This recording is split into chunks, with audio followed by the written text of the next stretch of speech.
Et bonjour à tous, voilà, bah écoutez, je suis ravi de vous retrouver. Aujourd'hui, petite vidéo donc pour vous expliquer et puis pour qu'on puisse reparcourir ensemble tout le périple qui m'a amené jusqu'ici à Santa Maria di Leuca. Voilà, on est J-1 avant le départ vers la Grèce, nouvelle destination, nouveau pays, etc. Nouvelle culture, nouvelle langue et tout et tout et tout.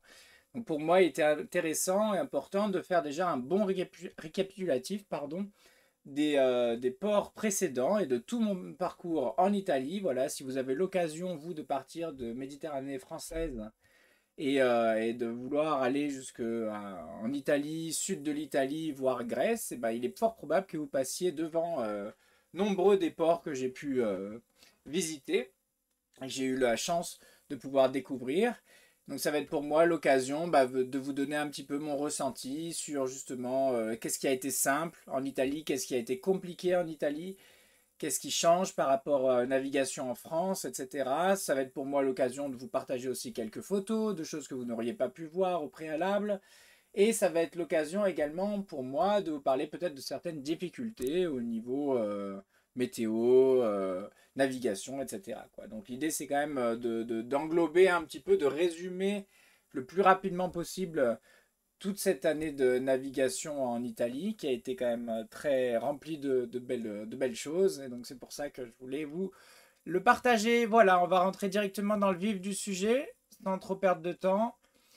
Je vais vous montrer voilà ma carte ici. Donc là on a mes navigations en Italie. Voilà, elles sont toutes là, hein. Tous les points verts, ce sont des ports en Italie. Les points jaunes, ce sont des mouillages. Vous pouvez retrouver ça évidemment sur mon site saorisailing.com et vous allez rubrique info utile. Voilà, dans le guide des ports, vous allez forcément tomber sur cette page-là et vous avez tous mes parcours dans mes pays, dans les différents pays, etc. Donc voilà, on va commencer dans un premier temps, on va partir de Menton et on va aller gentiment faire toute la côte de la Ligure. Ici vous avez le golfe de Gênes. Par la suite, on a toute la Toscane qui vient jusque là à peu près. Toute la Toscane avec les îles de l'archipel toscan, hein, on va pouvoir en reparler. Après, on a la Lazio, qui est donc aux alentours de Rome. Une fois qu'on a fini la Lazio, on a la Campanie, avec l'archipel campanien également. On va voir qu'il y a pas mal d'îles aussi ici. La Campanie qui est aux alentours de Naples. Et puis après, on descend et on a directement Basilicata, Calabre. On fait le tour de la Calabre, on repasse un petit peu en Basilicata et on arrive dans les Pouilles, voilà, en Puglia. Voilà, en passant un petit peu par la Sicile, forcément. Voilà, donc ça va être un peu pour l'idée. Le parcours, normalement, vous l'avez complètement suivi avec mes vidéos, donc vous le connaissez. L'idée, c'est de vous parler un peu de tout ce dont j'ai pas eu le temps de vous parler au préalable. Donc, par quoi commencer? Par quoi commencer? Je pense que le plus important à dire, et ce qui est trop peu dit, je vais me remettre en caméra. Voilà. Je pense que le plus important, et qui est un peu méconnu, on va dire. Vous pouvez préparer vos navigations, etc. Forcément, hein, c'est forcément conseillé avant de changer de pays de se renseigner sur ces choses-là. Mais il est vrai que j'ai été quand même surpris de voir à quel point les prix sont le double par rapport à ce que vous trouvez en France. C'est-à-dire, pour vous faire simple, le port le plus cher en France, on parle pas Exit, les Saint-Tropez, etc., les trucs un peu particuliers. Mais le port le plus cher en France côté Atlantique, ça a été le port le moins cher en Italie côté méditerranéen. Et de toute façon, c'était déjà un petit peu le cas en Espagne, c'est aussi le cas un petit peu en Méditerranée française, les ports sont quand même un peu plus chers. Mais en Italie, ils sont tous très chers. Voilà. Alors on verra par la suite qu'il y a quand même des techniques pour pas payer trop cher. Mais partant du principe que comme moi, vous voulez faire du transit, et donc vous vous arrêtez que quelques jours, le temps de découvrir, etc., et de repartir, ou alors quelques jours, le temps que la fenêtre météo passe, et de continuer votre chemin, vous allez voir que si vous faites ça, le budget va vraiment exploser, puisque les jours, évidemment, les nuits au port, à la nuit, par jour, sont extrêmement chers. Voilà. Vous allez, moi, pour vous donner un exemple, hein, on va parler d'exemple quand même. En Atlantique, le plus cher que j'ai payé juillet, août, haute saison, etc., etc., vu que Saori fait moins de 9 mètres, c'était 30 euros. 30 euros et c'était plutôt cher. 30 euros par jour, ça vous fait environ 900 euros par mois. Ça fait très cher dans un mois déjà. Voilà, ici, c'est vrai que comme demander 25-30 euros, c'était vraiment les endroits les moins chers. Et après, en plus de ça, les hautes saisons durent 4, 5, 6 mois pour certains. Donc c'est vraiment... vous n'avez pas juste le fait de tenir pendant juillet-août, à serrer à un petit peu... à préparer votre budget pour juillet-août parce que vous savez que ça va être beaucoup plus cher. Et après, ça redescend, ça recommence à descendre, etc. Là, même les saisons intermédiaires restent aussi très chères. Donc il est important pour vous de savoir que le budget Italie va exploser au niveau des tarifs des ports. Voilà. Après, vous vous y retrouvez aussi ailleurs. C'est-à-dire que la vie est moins chère en général, etc. etc. On trouve facilement à manger dans les supermarchés des choses très, très saines, très simples, etc. Donc on peut se nourrir pour pas cher aussi. Vous allez voir aussi que les visites des musées sont très peu chères. La vie en général en Italie est pas chère, mais paradoxalement, la vie au port en Italie est extrêmement chère. Voilà, ça a été un peu la mauvaise surprise. Et donc, comme je vous dis, 25-30 euros pour les moins chers, et puis c'est allé jusqu'à 60, 70, 80. J'ai déjà payé 80 euros une nuit pour un bateau de moins de 9 mètres. Hein. Donc tout est évidemment proportionnel avec la longueur. Donc vous imaginez bien que si vous avez un 35, 36, 40 pieds, ce qui est la plupart des bateaux quand même qui voyagent autour de l'Europe, c'est quand même des bateaux qui sont souvent un peu plus gros que Saori, forcément, un peu plus longs. Et du coup, ça peut très vite monter très très très très fort. J'en parle pas pour les katas, etc. Voilà. Donc ça va être vraiment pour le prix des places de port. Je pense que c'est intéressant d'en parler. Au moins vous êtes au courant. Voilà. Écoutez, on va commencer la première partie. Donc on va voir. On va partir de Menton. Vous voyez qu'il y a le guide qui a été fait. Menton, ici nous avons le port de Loane hein, que j'ai effectué, qui était juste avant la traversée du golfe de Gênes. Après Chiavari, de Chiavari, ici on a fait les Cinque Terre que je pourrais pas vous montrer malheureusement parce que j'ai pas retrouvé les photos.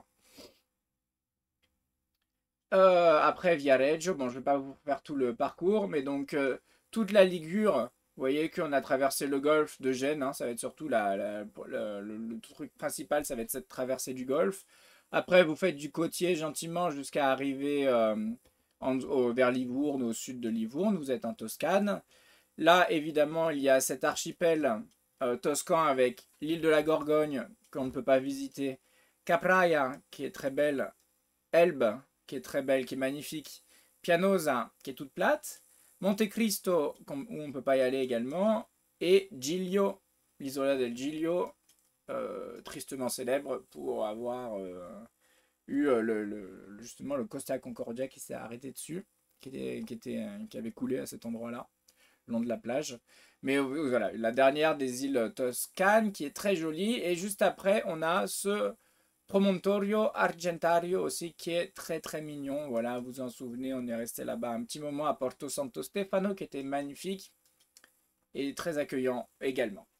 Voilà, donc ça va être pour la première partie.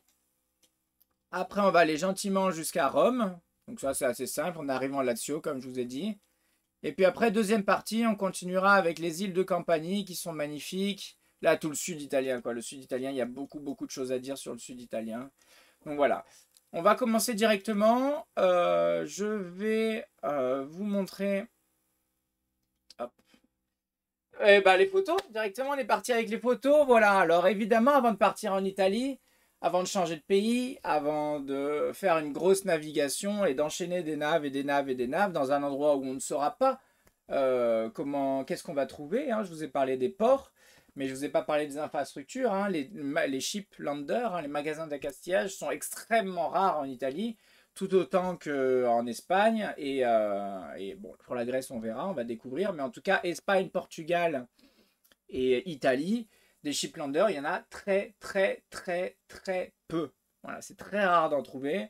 Quand vous tombez sur un shiplander, ça va être un boui-boui bazar qui vend un peu de tout, mais qui est pas hyper bien achalandé. Voilà, hein, ça va être vraiment très très très différent de quand vous allez dans un accastillage diffusion ou un U-Ship en France.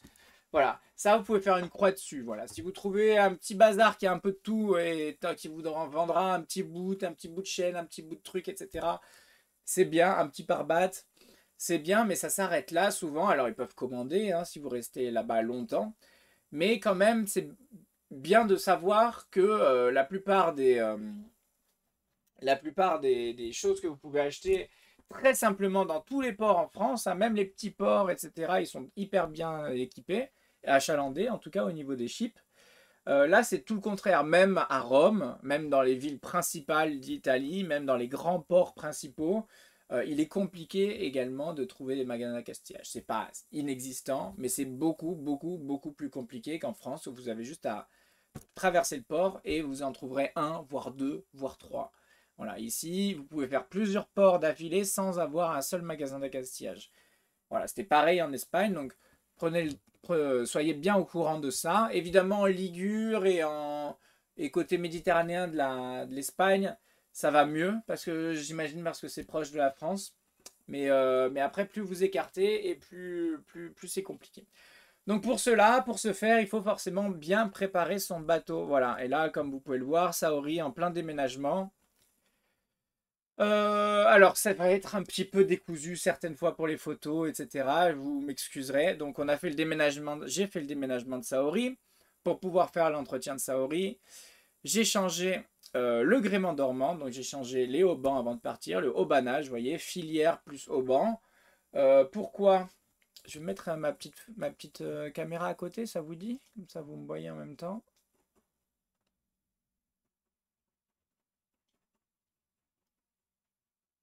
Hop! Voilà. Pourquoi? Bah parce que le bateau avait 15 ans, 17 ans, 17 ans. Elle avait 17 ans et techniquement, tous les 10 ans, on aime bien changer le gréement dormant, notamment pour les histoires d'assurance. Ça, je vous en ai déjà parlé. Un gréement, ça perd 10% de sa valeur chaque année. Donc, au bout de 10 ans, il n'est plus du tout assuré. Voilà, tout simplement.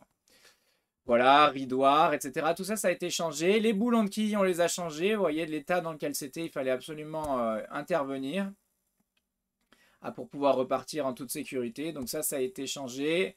On a changé cette vanne-là aussi qui était dans un piteux état. Vanne et passe-coque.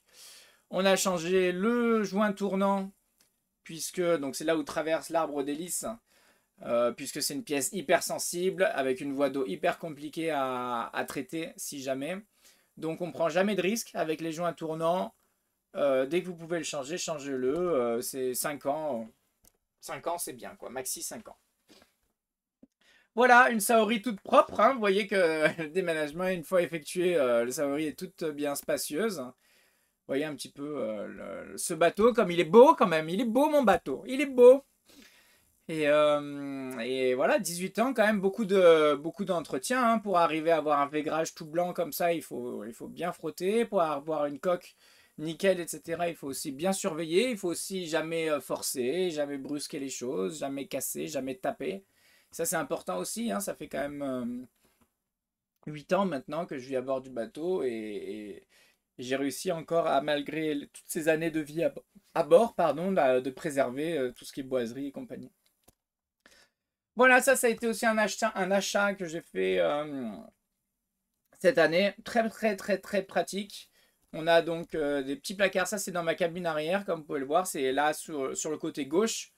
Tout ce qui est à l'ombre, là, tout ce qui est en dessous du cockpit. J'ai gardé tout le côté droit pour avoir un lit complet au besoin. Et tout le côté gauche, je l'ai sacrifié. Notamment en mettant tout mon bazar et notamment en mettant ces petits placards là qui sont très pratiques, qui me permettent d'avoir un petit coin chaussettes, un petit coin t-shirt à manches courtes, un petit coin vêtements chauds, un petit coin drap, un petit coin serviette, etc. Au lieu que ce soit dans des sacs casino tout le temps en vrac, empilés les uns sur les autres, là maintenant tout est bien en place, etc. Donc c'est vraiment très très appréciable. Si vous avez de la place, je vous invite à utiliser ce genre de rangement là ou un autre, hein. Mais c'est vrai que des petites armoire souple, ça peut être très pratique pour bien Et beaucoup plus pratique que d'aller chercher dans un sac en toile cirée, etc. Où tout est les uns sur les autres également.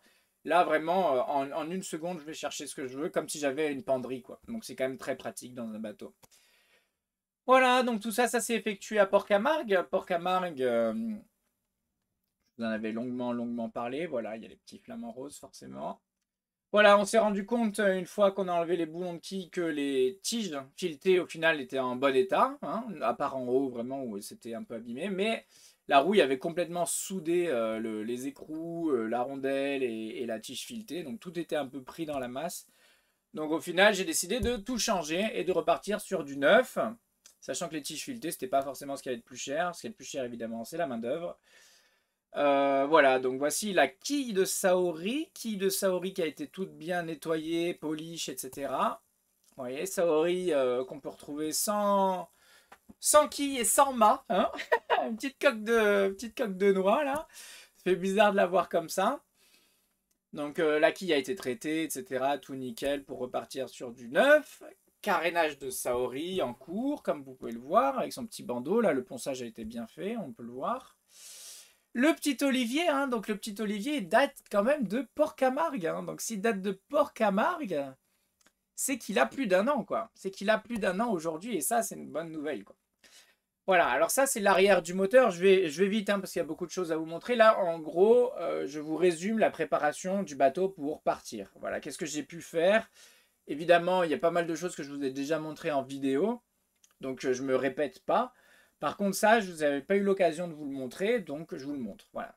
Donc là, il y a eu démontage de l'arrière du moteur, hein, puisqu'on on a fait tomber l'arbre d'hélice, on a enlevé l'inverseur, etc. Donc à ce moment-là, démontage de l'arrière du moteur. Comme vous pouvez le voir, ça c'est la partie extérieure qu'on enlève. Ça c'est la partie intérieure qui est sur le moteur. Voilà, l'un s'emboîte dans l'autre.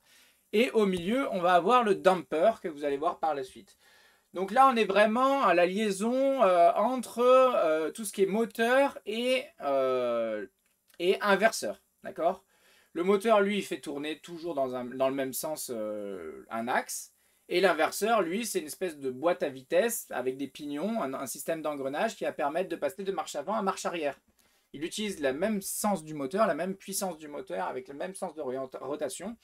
Et il l'inverse, d'où l'inverseur, pour pouvoir faire la marche arrière. Voilà. Et au milieu, on va voir qu'il y a le damper qui permet un petit peu de amortir toutes ces vibrations, les changements, les scies, l'eau qui peut forcer sur l'hélice également. Donc tout ça, on va le voir. Voilà, on a investi également, on a installé un convertisseur 12-220. Donc maintenant, j'ai une prise 220 à bord du bateau, même quand je ne suis plus à quai. Ce qui aura été assez pratique, quand même, il faut le dire. Ce qui a évidemment l'inconvénient de fumer vos batteries, de complètement tirer sur les batteries. Donc il faut vraiment bien penser le truc. C'est pas juste, j'achète le boîtier, je l'installe, je le branche à mes batteries. Il va falloir des fusibles adaptés en amont pour que justement ça soit le fusible qui crame si jamais il y a une surtension, si ça prend trop et ne pas abîmer votre batterie. Il va falloir également bien surveiller la consommation de vos batteries, etc. parce que ça va très vite. Voilà, un petit Smart Solar MPPT, donc ça c'est le répartiteur de charge. Le panneau solaire, ça je vous en ai déjà parlé. Le Merveille, je vous en ai déjà parlé. Le panneau solaire, je vous en ai déjà parlé. Voilà, installation des panneaux solaires avec le petit portique sur rotule qui est extrêmement pratique. Hein, ça, tout ça, on l'a déjà vu. Regardez un peu cette beauté. Donc ça, c'était ma belle Saori juste avant de partir avec un jasmin full feuille, full fleurs. Il y en a de partout. C'est magnifique. À la base, c'était censé être ça. Maintenant, bon, c'est un peu cramax. Malheureusement, le résultat est différent aujourd'hui. Par contre, l'olivier pète la forme. Donc voilà. Voilà, ça c'est le damper, c'est la fameuse pièce qu'on vient insérer. Vous voyez qu'il y a des espèces de petits ressorts, etc. sur les côtés. Donc ça a été tout nettoyé, etc. Au final, il était en bon état, donc pas besoin de le changer. Voilà, on continue toujours. Alors, voilà, il faut s'occuper du bateau. On part avec notre bateau. On va dans des endroits qu'on ne connaît pas. Il va falloir quand même faire en sorte qu'on ait le moins de soucis possible. Voilà, la petite housse également taillée exprès pour le panneau solaire. Vous voyez, avec le petit zip, la petite rotule et tout. C'est magnifique, ce magnifique jasmin tout autour, c'est quand même stylé. Voilà, et on est parti, ça y est. On est parti de Port-Camargue et là on est au Frioul, magnifique île du Frioul. Et notre bateau, il est prêt, on a assez de pare-batte, on a le bon nombre d'amarres, on est vraiment en autonomie, on est reparti pour un tour, comme on dit. Et c'est vraiment une étape obligatoire avant de partir faire un voyage comme ceci. Pensez vraiment à bien réfléchir à tout ce que vous embarquez et ce qui vous manquera par la suite, ce qui pourrait vous manquer par la suite. Voilà, je vérifie que tout est bon au niveau de la capture. Au niveau de la capture, tout est bon. Tout est bon. Donc on continue, voilà, on arrive, là on est au Riou, donc juste à l'archipel qui est un peu autour de Marseille, avec le Frioul et compagnie. Ça c'était très joli, voilà, on arrive à Port-Camargue, là je passe vite hein, parce qu'on est en... Port-Cros, pardon, on est encore en France, c'était pas le but. Donc Port-Cros, on continue, voilà, magnifique Port-Cros, très très joli. Petit mouillage également. Et on arrive à Villefranche-sur-Mer. Je vous l'ai mis quand même. Parce qu'au final, ça a été quand même mon meilleur souvenir, je dirais, de la Méditerranée en France. Et hyper étrange parce qu'on était complètement entre Nice, je crois que c'est entre Nice et Monaco. Donc on a tendance à se dire on va se faire allumer, ça va être full Côte d'Azur, etc. Ça va être hyper désagréable. Finalement, non, non, tout au contraire, c'était vraiment très, très, très sympa, très bien protégé, très charmant. J'ai mangé une des meilleures glaces de ma vie. C'est vraiment un endroit qui est tout à fait charmant et que je vous recommande vivement si vous êtes dans le coin et que vous voulez éviter d'aller dans les grands ports. Voilà, et commence vraiment cette fois-ci le live. Je vais juste prendre un petit coup d'eau.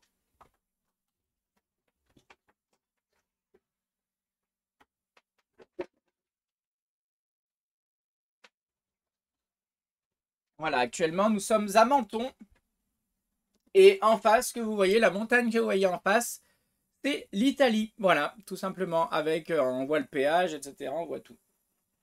Donc voici, départ en Italie. D'ailleurs, cette photo, ça me rappelle un peu des souvenirs. Hein. Ça me fait un peu quelque chose. Hein, parce que j'étais vraiment tout excité à l'idée de traverser la frontière. Et là, on est sur la frontière de l'autre côté, entre l'Italie et la Grèce. Donc ça fait quelque chose de se dire que on est parti de là et on est là où on est actuellement. C'est très agréable comme sensation. Voilà, alors là, l'Italie, par contre, le problème, c'est que comme je vous ai dit, je n'ai pas les Cinque Terre. Alors, si j'ai pas les Cinque Terre,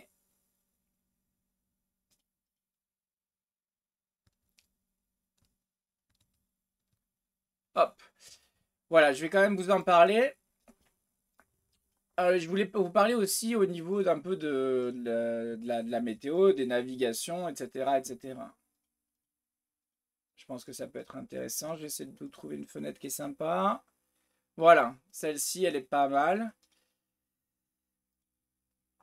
Donc quand vous partez de Menton, il faut savoir qu'il y a pas mal de ports. Hein. Je regarde si vous voyez bien. Ouais, c'est parfait. Il y a pas mal de ports tout le long de la côte, etc. C'est encore très bien achalandé et tout, donc il n'y a pas trop de difficultés. Arrive le golfe de Gênes. Donc je vais vous parler des vents, notamment les vents les plus qu'on redoute le plus, c'est-à-dire les vents principaux, les forts vents dominants, etc. Mais c'est pas pour autant qu'il ne peut pas y avoir d'autres vents à cet endroit-là, d'accord? Mais si vous avez un vent qui est un vent d'est, un vent d'ouest, ça va être un petit peu plus chill, etc. Je vais vous parler notamment des choses à faire attention, notamment, d'accord? Principalement. Quand vous êtes à Gênes, et à chaque fois, évidemment, je ne parle pas du vent du sud, qui lui est dangereux partout, en toutes circonstances, dans tous les ports, etc. Le vent du sud en Méditerranée est toujours redouté. Pourquoi? Bah parce que vu qu'il vient du sud, forcément ça crée de la mer. En Méditerranée, la mer est tout le temps courte, même si ça vient du sud, vous n'aurez jamais rarement de la houle, ou quasiment jamais. Donc, euh, on va avoir des vagues qui sont courtes et hautes. Voilà, donc c'est très dangereux. On évite de naviguer quand il y a un fort vent du sud. Et qui plus est, vu que tous les ports sont au nord, hein, sur la côte nord plus ou moins, hein, on va dire nord de la... Enfin ici, vous voyez que c'est au nord de la Méditerranée, si le vent vient du sud. et bien du coup ça fait que les vents vous fracassent contre les ports et donc il y a beaucoup de ports qui sont interdits d'accès ou très difficiles d'accès quand il y a du vent du sud. Donc méfiance, souvent le vent il dure pas longtemps, donc vaut mieux changer sa fenêtre météo si vous voyez qu'il y a un gros vent du sud, ça risque d'être compliqué pour les entrées au port et sorties d'ailleurs. Et ça risque d'être compliqué aussi au niveau de la mer, quoi, et dangereux et rafaleux, etc. Donc on n'aime pas trop. Ok. Maintenant, exit le vent du sud, que ça c'est dangereux en France, comme en Espagne, comme en Italie, etc. En général, on va parler des autres, d'accord? Là, je vais vous parler du vent du golfe de Gênes. Comme vous voyez, là j'ai pris un bon exemple, je trouve qu'il est pas mal. Il part comme ça de Gênes, Alexandrie, Gênes, et il va venir au-dessus de la Corse et il va foncer vers Marseille, d'accord? Donc celui-là, il est là assez régulièrement et c'est peut-être le plus fort que vous pouvez trouver sur votre route. Évidemment, là, c'est des exemples, hein, mais il peut être beaucoup plus fort. Et c'est un petit peu à l'instar, là, vous voyez, il y a de la tramontane, plus un peu de Mistral. Donc c'est à l'instar de la tramontane et du Mistral, comme on peut avoir souvent.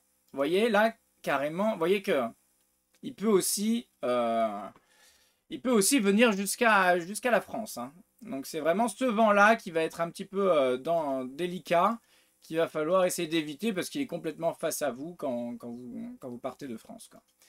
Donc on a un vent de Gênes, comme vous voyez très bien ici, qui peut aussi, qui longe complètement la côte et qui peut aller carrément jusqu'à la frontière espagnole. D'accord? Alors que le Mistral et la Tramontane, ça a quand même tendance à s'écraser en Méditerranée, sur l'eau, et à disparaître, hein. Là, on ne le voit pas très bien, mais là, on a une queue de Tramontane, une queue de Mistral. Vous voyez qu'après, ça part sur l'eau, mais ça va rarement longer l'Espagne ou remonter jusqu'à Gênes. Ok? Donc pour votre traversée du golfe de Gênes, on va éviter, si possible, un vent du sud, et on va éviter, si possible, un vent du nord. Voilà, on va plutôt chercher des vents est-ouest. Voilà, après par la suite vous arrivez donc en Toscane. Je pense que là, la Toscane, vous êtes très protégé, donc je vais continuer à vous parler des vents, hein, parce que je pense que c'est intéressant. Au niveau des vents, après on a la Corse. Le problème c'est que j'ai rien pour vous montrer. Non, non, tout est c'est pas bon là. Mais en gros, la Corse, ah peut-être un peu là, voilà. Donc la Corse, il faut bien comprendre qu'elle protège, entre guillemets, elle protège toute la Toscane. Mais il y a deux endroits qui sont forcément très venteux et qui créent aussi pas mal de mer. Ça va être le détroit de Bonifacio, les bouches de Bonifacio, les gorges de Bonifacio, qui sont ici, d'accord, qui avait entre deux falaises, hein, il y a vraiment, là c'est un vrai couloir de vent, vous voyez, entre le sud de la Corse et le nord de la Sardaigne. Ici, il y a très souvent un vent qui va passer d'ouest en est et qui va créer, là vous voyez, il descend vers le sud, mais il peut arriver en entonnoir complètement. Et de mémoire, les vagues que ça crée remontaient entre guillemets jusqu'à la Promontorio Argentario, facile, et descendaient en dessous de Rome, quoi. Vraiment, vraiment, toute cette partie-là, là, ça faisait un gros entonnoir comme ça, ce gros triangle-là. Est-ce qu'on va le voir au niveau des vagues? Même si ça m'étonnerait, ça s'ouvre dans l'autre sens. Ouais, non, ça... On le voit pas là, malheureusement. Je n'ai pas de... La météo est pas bonne pour vous expliquer ça. Mais bon, vous aurez compris, ici, il y a un gros triangle de vagues et de vent qui va se créer et qui monte quand même en gros, de la fin de la Toscane jusqu'au début de la Campanie, quoi. Ça fait vraiment toute la Lazio, quoi. Donc c'est important de le savoir. Et pareil au-dessus, ici, on a le Cap Corse. Cap Corse où on peut avoir un fort vent pareil d'ouest en est et qui va venir régaler un petit peu Livourne, etc. Tout ça, ça peut être vraiment aussi plein de vagues, d'accord?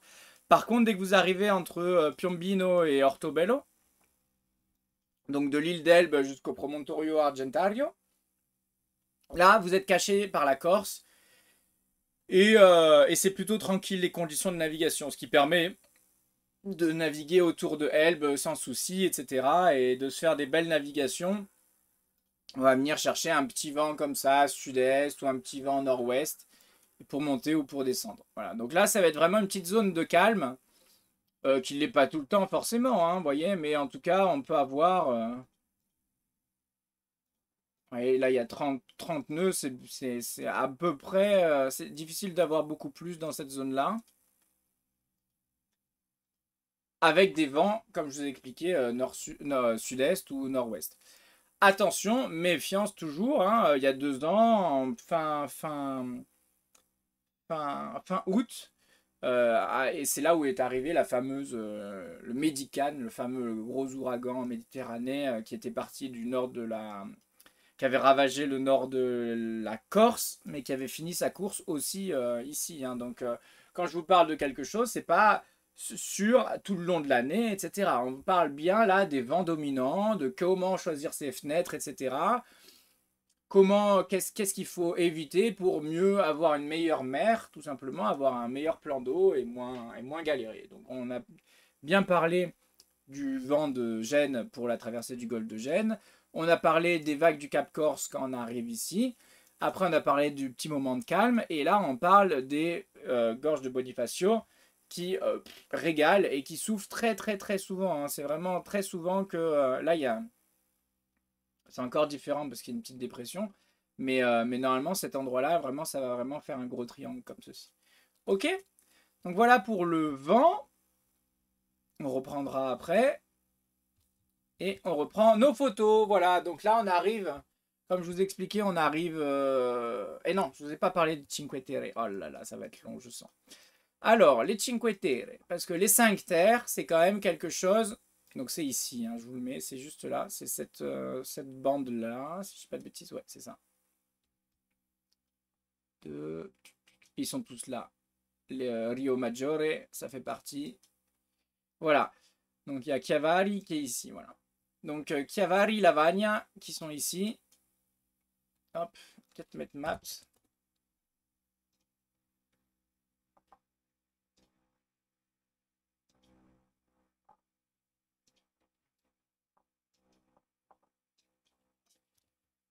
Alors je vérifie que vous voyez toujours. Vous ne voyez pas.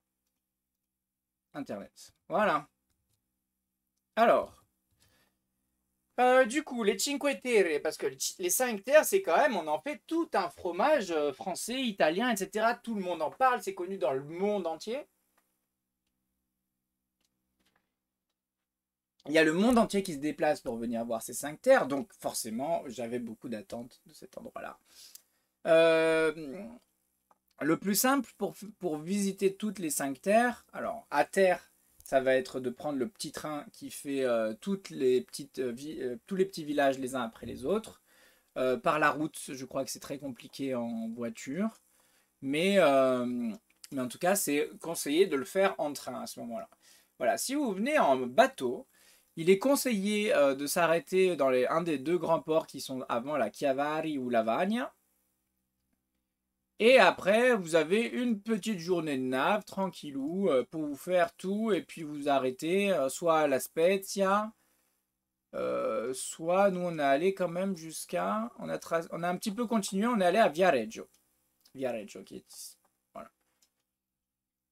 Donc c'est pas énorme, hein, en 1000, je vais vous mettre la... Non, je peux pas. Donc ce que je vais vous montrer, c'est tout simplement, voilà, c'est une grande baie. On longe les falaises comme ceci, et puis vous allez avoir des petits villages perchés. On a Rio Maggiore qui est ici. On a Corniglia qui est ici, qui en fait partie aussi. On a Vernazza qui est peut-être le plus joli des 5, qui est ici. Vous voyez, c'est pas bien grand, elle a pas grand chose. Hop, je vais vous montrer à partir de là. Voilà. Les 5 terres, ça va être 5 petits patelins comme ça. Sachant que les ports sont trop petits pour accueillir des bateaux. Donc vous n'avez pas le droit. Ici, c'est que des bateaux des propriétaires qui habitent dans le village. Mais il n'y a pas de plaisance possible. Donc ça, c'est quand même hyper important de savoir. Vous voyez, vous longez les falaises comme ça, mais à aucun moment vous allez pouvoir rentrer, faire escale, visiter le petit village tout mignon et repartir. Voilà, ça c'est niet, ça n'existe pas. tous les ports, ils sont tous comme ceci.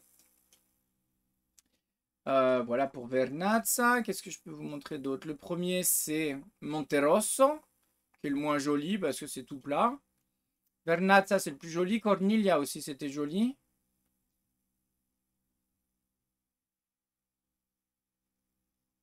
Corniglia, on va voir d'ici. Voilà, petit village au perché, petite maison de couleur, etc. Avec cette grande falaise tout le long. Voilà. Donc moi, je m'attendais étrangement, bêtement, je pensais que les 5 terres, c'était 5 plaines, grandes étendues de nature avec 5 couleurs de terre différentes. Mais rien à voir. Ce sont 5 petits villages perchés en haut des montagnes. Voilà, Rio Maggiore, on va voir ce qu'il en est pour là. Oula! Oula, la gueule de la photo. Donc oui, il y a assez aussi un amas de touristes. Effectivement, ça fait partie. Voilà. Oh là là, ça c'est magnifique, ça par contre, vu du dessus. Donc vous voyez, c'est quand même pas moche, hein. C'est pas moche, mais si vous venez en bateau, vous ne pouvez pas vous y arrêter. Donc vous pouvez juste... et en plus, il y a pas de, il y a de la profondeur de partout, il n'y a pas de zone de mouillage, etc. Donc c'est vraiment juste vous regardez avec les yeux et vous passez devant, quoi. Et après, si vous voulez vous arrêter, ça peut être bien de le faire en train, comme je l'ai dit, ou en tout cas par la voie terrestre. Mais encore une fois que vous avez fait la rue principale, monter, descendre, vous avez tout vu, quoi. Et vous passez au suivant et vous allez voir, vous montez, descendre, vous montez, vous descendez, vous allez voir un petit peu sur le bord de la corniche, la couleur de l'eau, etc. Et après, vous repartez, quoi. Donc dans un cas comme dans l'autre, c'est pas vraiment un endroit où on aurait nécessité d'y rester plusieurs jours, vous voyez. C'est pas un endroit qu'on va apprécier, on va prendre le temps de découvrir, connaître, etc. C'est vraiment, il y a beaucoup de trafic, c'est très touristique. Donc vous allez, vous regardez un village, vous allez au suivant, vous allez au prochain, vous regardez la côte, la vue, etc. et tout. Voilà, donc ça va très vite au final, et moi, personnellement, j'ai trouvé ça un peu décevant. Voilà, je m'attendais quand même à beaucoup plus que ce qu'on voit là. Bon, on le voit hein, que c'est joli, hein, c'est pas moche, hein, mais j'essaie de vous trouver un des derniers. Rio Maggiore, et du coup, après, il y a... Est-ce que c'est pas le dernier? C'est peut-être le dernier, Rio Maggiore. Oui, puisque là, il y avait la cale qu'on a fait. On est allé mouiller. Ouais, il y a Manarola, voilà. Hop, on va se faire une dernière pour vous donner un peu l'idée. Oh là, par contre, les vues de là-haut, c'est incroyable. Coucher de soleil. Voilà, bon, encore assez identique, hein, vous voyez, toujours pas de place pour s'amarrer. Et en plus de ça, il y a des ferries, hein, donc ne vous amusez pas à rentrer là-dedans. Et puis des petits restos qui doivent être hors de prix, évidemment. Et une rue principale qui est pas bien grande, hein. Vous voyez qu'à chaque fois, c'est vraiment des tout petits villages, tout petits patelins. Voilà pour les 5 terres. Écoutez, les 5 terres, comme je vous dis, un petit peu mitigé, moi, par rapport à ce que je m'attendais. Je m'attendais vraiment à ce que ce soit incroyable. Et c'était mignon, mais sans plus, quoi. Déjà, le fait que vous ne pouvez pas vous arrêter et en profiter en bateau, bah, ça casse un peu déjà le charme. Voilà, après quand vous arrivez, on est toujours en Ligure hein, d'ailleurs. Vous pouvez remarquer que les 5 terres ne sont pas en Toscane comme on pourrait l'imaginer, elles sont en Ligure, c'est la fin de la Ligure. Et puis vous arrivez en Toscane, voilà, la Toscane, très sympa comme beaucoup plus déjà, on commence à arriver dans un climat un peu plus sudiste on va dire, hein, parce que là vous voyez que au niveau de cet endroit-là, on est encore dans du mi-PACA, mi même on tâte un peu avec le début de au-dessus, quoi, de ce qu'il y a au-dessus de PACA. Alors que là, on commence déjà à être dans des latitudes un peu plus sympas, quoi. Latitude espagnole, Marseille et compagnie, quoi. Donc le temps, forcément, change un petit peu, il évolue aussi un petit peu. Au niveau des vents, je vous en ai déjà parlé. Maintenant, au niveau des choses à voir, ici, là, vous avez ces montagnes blanches qui sont pas blanches parce qu'il y a de la neige. Non, non, elles sont blanches parce que c'est que du marbre. Voilà, et ça, c'est important de... Enfin, pour ceux qui sont un peu curieux, pour ceux qui aiment un petit peu la nature, ou même qui sont juste curieux de savoir comment on fait le marbre, ou d'où il vient, sachant que c'est le marbre de Carrare, hein, donc c'est quand même le marbre le plus réputé au monde, le plus recherché au monde, le marbre qui a permis de faire toutes les belles statues, notamment lors de la Renaissance, etc., même avant. Donc ça, c'est une très belle chose à voir. Vous avez la marina de Carrare qui est ici. Je ne sais pas trop si on peut y aller, mais sinon, depuis Viareggio, c'est pas très loin. Et ça peut être intéressant de le voir. Voilà. En plus de ça, ici, après, on a Lucca, qui est très mignon. Une ville très mignonne. Et Pise. Voilà. Donc, on va voir quelques images de tout ça. On va voir quelques images de tout ça. Tac. Et tac. Voilà. Donc là, on a Pise. Pise qui se visite vraiment en une journée, hein, et c'est pas très grand, hein, comme vous pouvez le voir, là vous avez tout. Il y a la ville qui est sympa après, mais au niveau des bâtiments, des monuments, on va dire, il y a cette basilique-là avec la tour qui est au fond, hein, qu'on voit qui est un petit peu penchée. Voilà, magnifique tour de Pise qui est en vrai assez impressionnant. Moi je m'y attendais à pas grand-chose. Et en vrai c'est quand même particulier, quoi, hein. Notamment de monter dedans, parce que à voir c'est sympa. Mais à monter dedans, c'est vraiment particulier, comme vous pouvez le voir là. Vous montez, tout est gité en fait, hein. Pour ceux qui connaissent, qui sont déjà allés sur des bateaux, tout est gité. Ça gite bien comme il faut, quoi. Donc on a l'habitude de monter dans un bateau qui gite. On a rarement, on a jamais eu l'occasion de monter dans un bâtiment aussi haut qui gite. Voilà, donc c'est très impressionnant. C'est des sensations assez particulières. La vue est mignonne, qui plus est, donc ça peut valoir le coup de se faire la petite visite. Voilà, ça c'est les carrières de Carrare. Je trouve que c'est important de... Mince, attendez. Pourquoi vous voyez rien?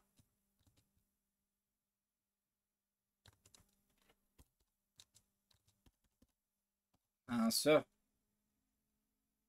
Ah mais non, j'ai pas mis photo. Voilà, photo. Impeccable, désolé. Excusez-moi. Donc je recommence.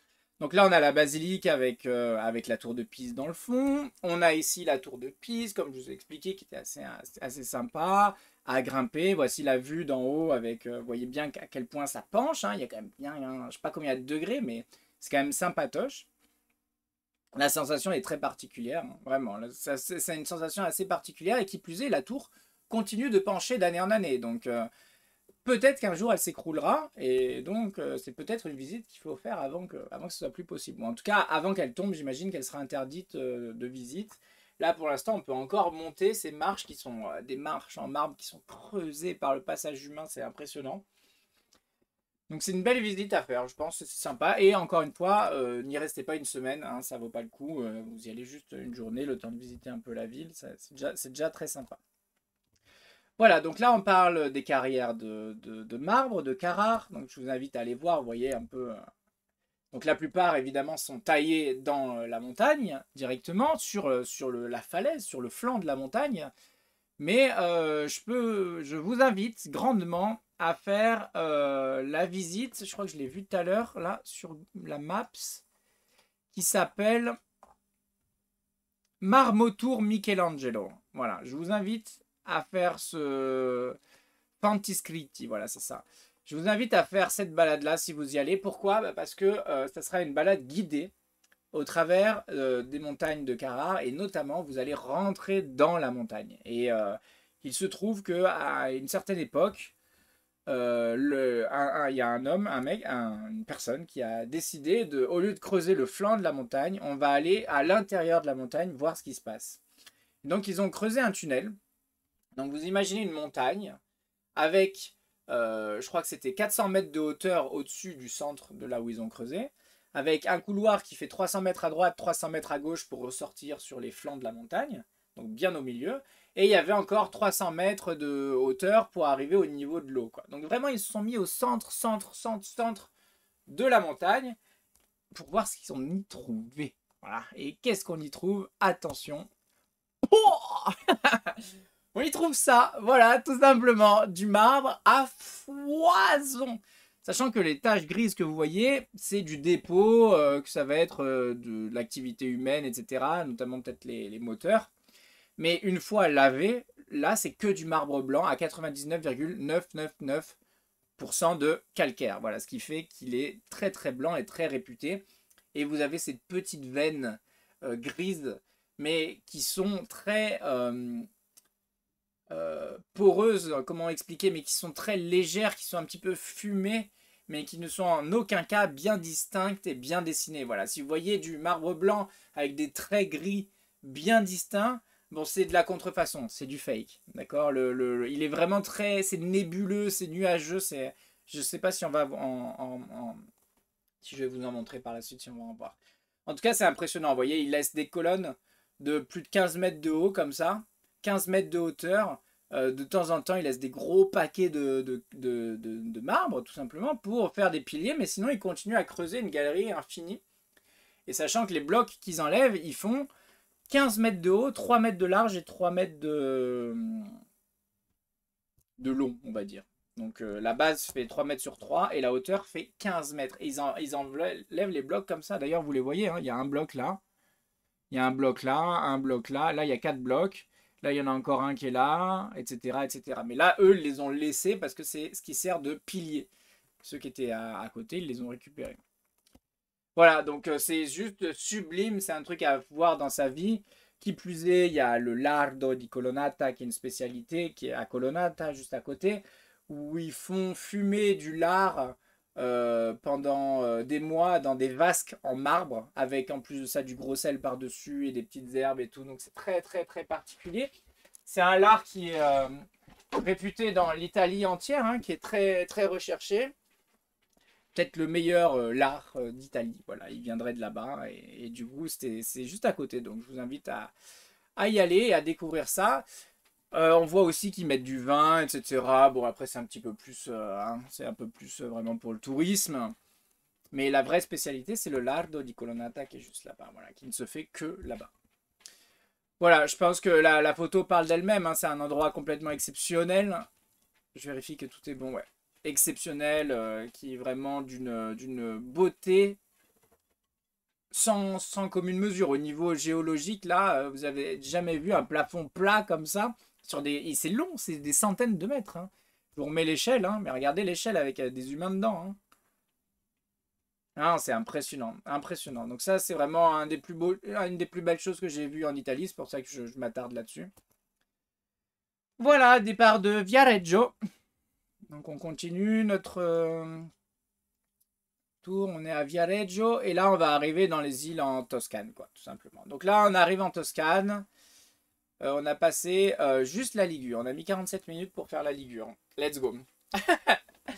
Alors, on arrive, voilà, bon alors la Toscane c'est très très très beau, on commence à avoir de l'eau turquoise. On a justement le fait que la Corse nous protège grosso modo, fait que la mer est plutôt calme, etc. Donc c'est assez agréable de naviguer en Toscane. Par contre, le prix est ultra cher. Voilà, hein, on verra que quand vous passez de Ligure à Toscane, vous vous rendez compte que d'un coup, le prix explose au niveau de tout, hein, les restaurants, la bouffe, et notamment les places de port. Quand je vous dis que ça explose, je commence par les places de port et puis même le reste est assez cher. Voilà, la Toscane est réputée pour être, c'est la région de Florence, c'est réputé pour être une région assez prisée de par le tourisme pour ses champs d'oliviers, de cyprès, etc. Et des vignes. Et qui est assez prisé aussi par les Italiens pour parce que c'est un peu chic, un peu huppé, etc. Donc c'est aussi un endroit, voilà, un petit peu cher, on va dire, dans l'ambiance. Voilà, par contre, l'île d'Elbe, comme vous pouvez le voir là devant vous, magnifique. Je vous invite à faire le tour de cette île qui est très très très belle, au final assez sauvage, parce que grande, et du coup il y a quelques endroits qui sont très construits, mais le reste est laissé un petit peu à l'état naturel, et donc c'est très très joli. Voilà, ma belle Saori qui fait route autour de l'île d'Elbe, toujours l'île d'Elbe. Voilà, ça c'est un petit mouillage qu'on a fait à Sant'Andrea, donc c'est sur la pointe nord-ouest de l'île d'Elbe.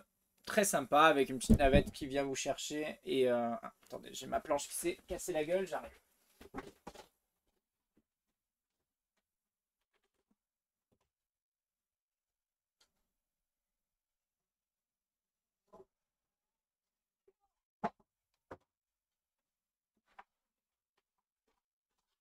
Hop, voilà. Désolé, priorité à Saori. Évidemment.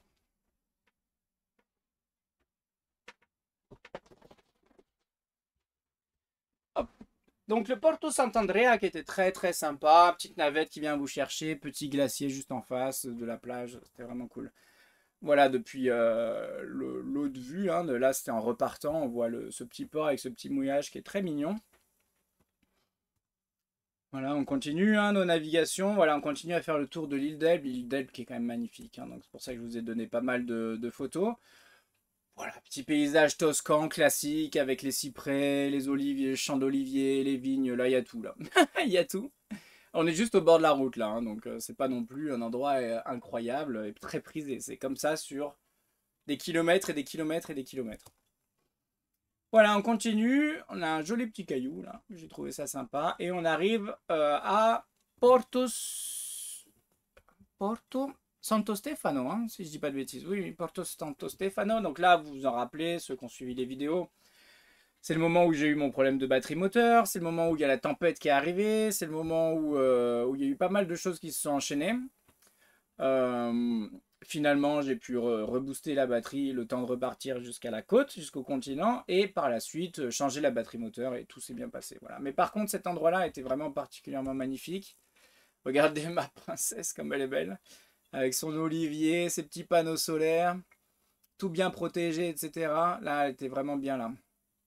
Tout saucissonné, vous voyez, les e-bags saucissonnés. Là, c'était juste avant la tempête, hein. Il n'y avait que les panneaux qu'il fallait que je rentre par la suite. Mais sinon, on voit que tout est bien saucissonné. Prêt, quoi. Regardez, avec la pleine lune et le petit drapeau italien dans le pavillon. Elle est belle, cette photo. Elle est belle. Surtout que on dirait qu'il y a un énorme flash, mais en fait, ça doit être les projecteurs du port. Voilà, qui trovi la vera porchetta di Ariccia. Donc là, quand vous arrivez là, c'est bon signe. Voilà.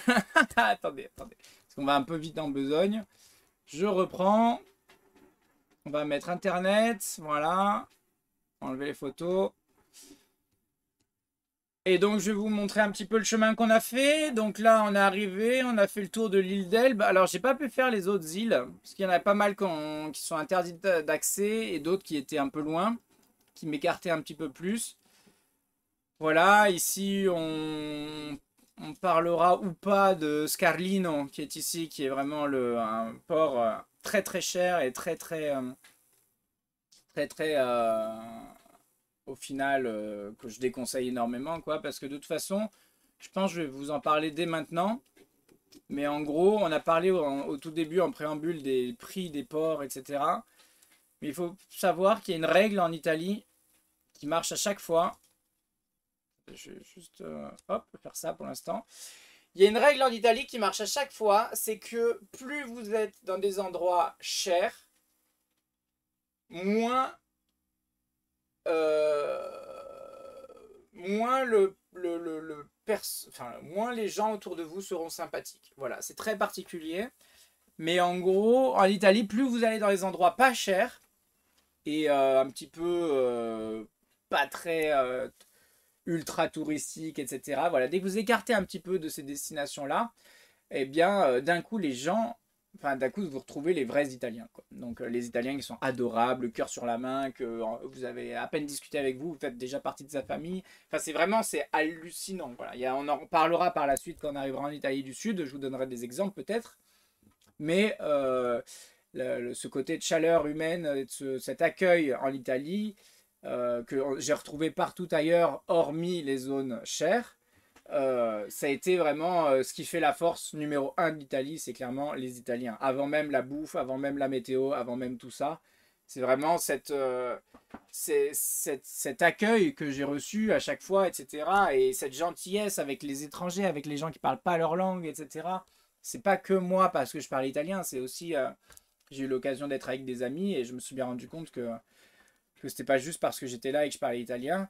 C'était vraiment avec tout le monde, quoi. Il n'y avait même pas de cas particulier, etc. Ils sont adorables, adorables de chez adorables, à vous rendre service et gratuitement, et avec le sourire, et gentiment, et en fait, et sans rien attendre en retour, etc. Enfin, c'était vraiment des valeurs qu'on a complètement, qui n'existe pas en France, qu'on ne retrouve pas, en tout cas, ce côté-là de aider son prochain gratuitement sans rien à entendre en retour, sachant que on sait très bien qu'on le reverra jamais et que ça va durer 5-10 minutes dans notre vie.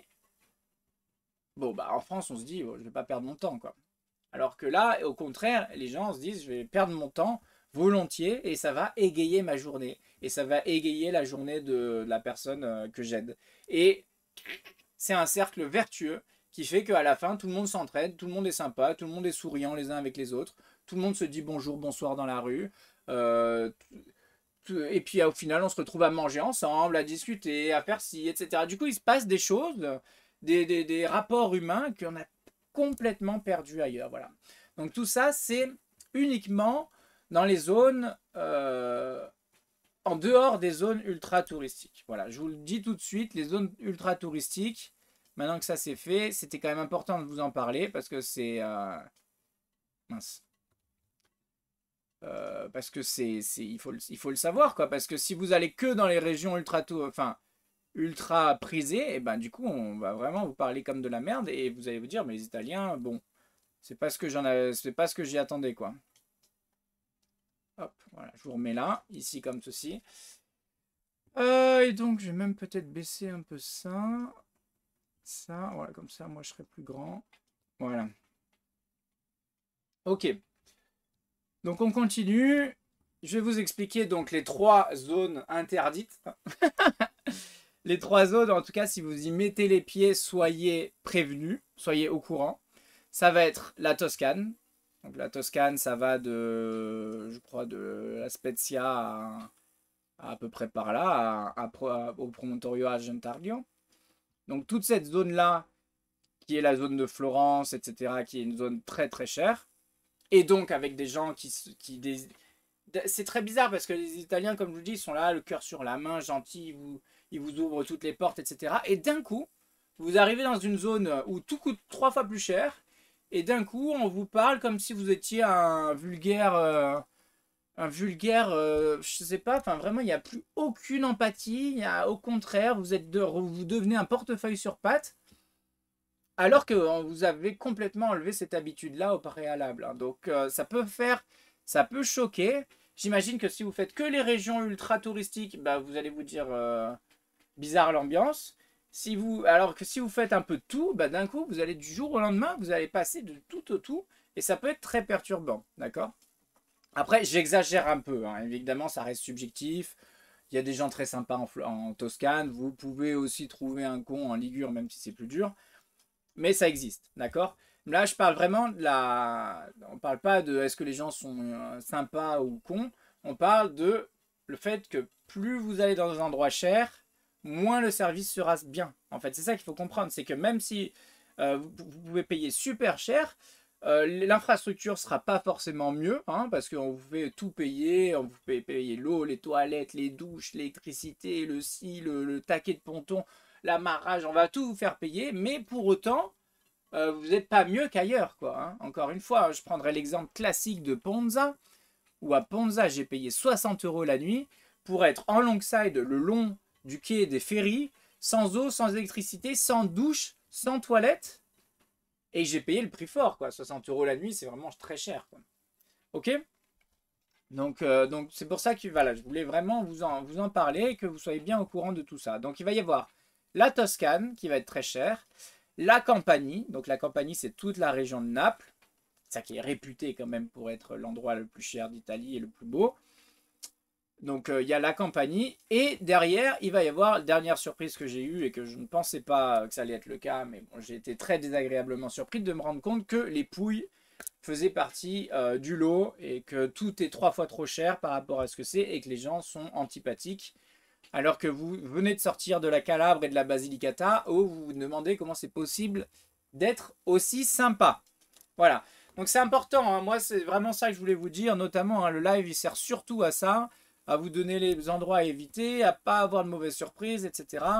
Donc région de Florence, attention, région de Naples, attention, les Pouilles, donc région de Bari, etc. Taranto, attention également. Voilà, c'est des zones où d'un coup on peut vous parler mal, alors que si vous allez dans les autres endroits, les gens sont vraiment Le cœur sur la main, voilà. Donc on va continuer. Donc vous êtes au courant pour la Toscane. Maintenant, on arrive en Lazio. La Lazio, c'est assez calme. Elle est surtout régie par les bouches de Bonifacio. Voilà, les gorges de Bonifacio, je crois qu'on dit. Quand le vent sort de Bonifacio, ça, et comme je vous ai dit, ça fait une espèce d'entonnoir et ça régale de vagues et de vent toute la Lazio. Voilà. Par contre, quand cet endroit-là est calme parce que le vent vient du nord ou il vient du sud, nord-ouest ou sud-est, là c'est beaucoup plus calme, c'est très tranquille, etc. C'est une région qui n'est pas très dure à naviguer en soi. Pareil, il n'y a pas un caillou, il n'y a rien. Donc c'est assez simple, assez plat aussi. Hein. La Lazio, c'est beaucoup plus plat que tout ce qu'on a pu voir par avant. Et évidemment, je ne peux que vous conseiller d'aller à Rome, à Ostie, pour aller voir Ostia Antica, qui était quand même incroyable. Et aussi Rome, si vous n'avez jamais vu Rome au préalable. On recommence avec les photos. Tac. Donc là, on est au Promontorio Argentario, hein, un endroit qui est magnifique aussi. Et on arrive à Rome, hein, puisque si vous mangez de la porchetta, il faut qu'il y ait écrit porchetta di Aricia IGP. S'il n'y a pas écrit ça, ne la mangez pas. Voilà, donc il y a beaucoup de produits en Italie qui viennent d'une région très particulière. On va parler des pistaches de Bronte, on va parler des cipolla, les oignons de Tropea, la porchetta de Aricia, le lardo di Colonnata, comme je vous ai expliqué juste avant, etc., etc., etc. Donc c'est toujours vivement, vivement, vivement recommandé si vous voulez vraiment goûter aux vrais produits italiens. Au lieu d'aller quelque part en Italie, de regarder la carte et de vous dire ah tiens j'ai envie de comment dire de manger ci, ça, ça, ci, ça, parce que c'est à la carte, il est souvent conseillé et préférable d'aller à chaque fois que vous êtes dans une région ou dans un village de manger la spécialité locale parce que c'est ce qui sera meilleur à la carte et ce qui sera le meilleur parce qu'en circuit ultra court. Et en plus de ça, c'est ce que vous ne retrouverez pas ailleurs, quoi. Alors qu'il y a des grands classiques que bon, vous pouvez trouver partout, quoi. Donc, si vous voulez manger de la porchetta, c'est là-bas et c'est délicieux. C'est vraiment délicieux comme mets. Voyez un petit peu à quoi ça ressemble. Du bon cochon avec un gros gras de côté qui rôtit et fumé avec des herbes, etc. C'est à se damner. Voilà, le port de Rome. Très mignon, très sympa, très bien protégé, très bonne escale, très pas cher, gentil, hyper, tout ce qu'il faut au niveau de l'infrastructure. Par des magasins d'accastillage, hein, ça n'existe pas. Mais vraiment, port de Rome, une excellente escale, voilà, à mi-chemin, quoi. Et on arrive, là vous avez les thermes de Ostie, avec les thermes de Neptune devant vous, avec justement Neptune qui est ici, avec ses chevaux marins et avec Amphitrite qui est juste à côté, etc. Non, non, mais c'est vraiment magnifique, quoi. La Palaestra ici où il s'entraînait. La Curie, comme on peut le voir, la Curia, avec derrière le grand... Je me rappelle plus comment ça s'appelait. Et ici, on a carrément d'époque, hein, un restaurant d'époque, une espèce de taverne, auberge d'époque. On voit encore les dessins, etc. Justement, ça vendait de la carotte, ça vendait de l'eau, etc., etc. Donc c'est quand même assez impressionnant. L'état de conservation de cet endroit-là, vous rentrez au restaurant comme on rentrait au restaurant il y a 2000 ans, quoi. Et voilà, et ça aussi, c'est toujours à Ostie, donc dans le parc archéologique d'Ostie. Et ça, c'est un culte, comment ils appelaient ça? Mais un culte obscur, quoi, comment on appelle ça? Un culte caché, etc., où justement ils sacrifiaient des bœufs à l'intérieur c'était pas des égouts, mais presque, quoi, dans des trucs cachés. Et il y avait justement un espèce de sacrifice de bœuf en fonction de telle déesse. Je me rappelle plus très bien comment ça marchait, c'est un peu vieux maintenant.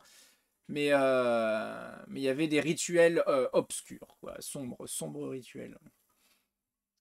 Voilà, là on est où là? Ah ben on est à Ponza, ça y est, on est à Ponza.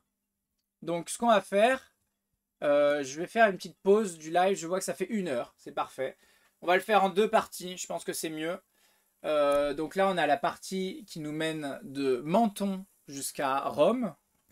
Et on va faire après de Rome jusqu'à Santa Maria di Leuca. Voilà, on va découper en 2 parties pour que ça soit plus agréable pour vous. En tout cas, si vous avez des questions sur la première partie, N'hésitez pas, je vais remettre la carto et je vais voir qu'est-ce que j'aurais pu oublier. Donc on est parti de la frontière, je vous ai parlé d'ici que c'était assez tranquille, assez semblable à PACA, aux navigations précédentes en France. Le golfe de Gênes, avec le vent de Gênes notamment, je vous ai parlé des carrières de Carrare, je vous ai parlé des des îles de la Toscane, je vous ai parlé du Pris en Toscane, etc. Également, je vous ai parlé de Pise, du Promontorio Argentario, et on est arrivé gentiment à Rome, quoi. Vous voyez qu'au final, en vrai, deux choses vraiment importantes à voir qu'on ne peut pas voir en voiture, parce qu'il est quand même très simple de venir faire tout ça en voiture, ça vous prendra que quelques heures, au lieu de prendre plusieurs jours. Au final, bon là, il y a vraiment la balade dans les îles Toscanes qui sont vraiment, qui est vraiment incroyable, qui vaut vraiment le coup. Et peut-être de passer devant les 5 terres, ça peut être sympa, mais en soi, ça regorge pas non plus de choses très très incroyables à aller voir. La côte ici, elle est sympa, mais sans plus, quoi. C'est très semblable à du PACA, quoi, en gros, à la Côte d'Azur, quoi. Ici, c'est quand même assez semblable à la Côte d'Azur. Et il n'y a que quand on arrive vraiment au sud de la Toscane qu'on commence à voir de l'eau turquoise et tout, et que ça commence un peu à changer de décor, voilà. Et de très vite, d'ici à Rome, il n'y a pas grand-chose, hein. Il y a Civitavecchia au milieu, mais de là à là, on arrive très vite à Rome, hein, au final. Voilà, bah écoutez, je vous laisse. J'espère que cette vidéo vous intéresse. Moi, il fallait que je la fasse avant de traverser. C'était important pour moi, avant de parler de la Grèce et de faire un gros chapitre sur la Grèce, de résumer tout cela. On va voir par la suite qu'il y a beaucoup de choses très intéressantes qui arrivent par la suite. Le gros, au final, des grosses découvertes que j'ai faites en Italie, c'était clairement en Italie du Sud. C'est vraiment là où ça vaut le plus le coup de venir naviguer très très clairement et de rencontrer au niveau culinaire, etc. etc. Bon, après, le nord de l'Italie, je le connaissais déjà un peu plus, personnellement. Pas en mer, mais à terre. Donc il y avait moins de surprises pour moi. Voilà. Maintenant, la suite regorge de surprises. Je vous invite à regarder aussi la vidéo suivante où là, on va parler de Rome, au bout des Pouilles, Santa Maria di Leuca, et vous allez voir que des surprises, on en a à l'appel. Voilà, donc j'ai essayé de vous parler un peu des vents, de la bouffe, des paysages, des commodités, des infrastructures, etc. De faire un petit résumé global de ce qu'on peut avoir en Italie. Voilà, je vous embrasse et je vous dis à tout de suite pour la prochaine vidéo. Bye bye!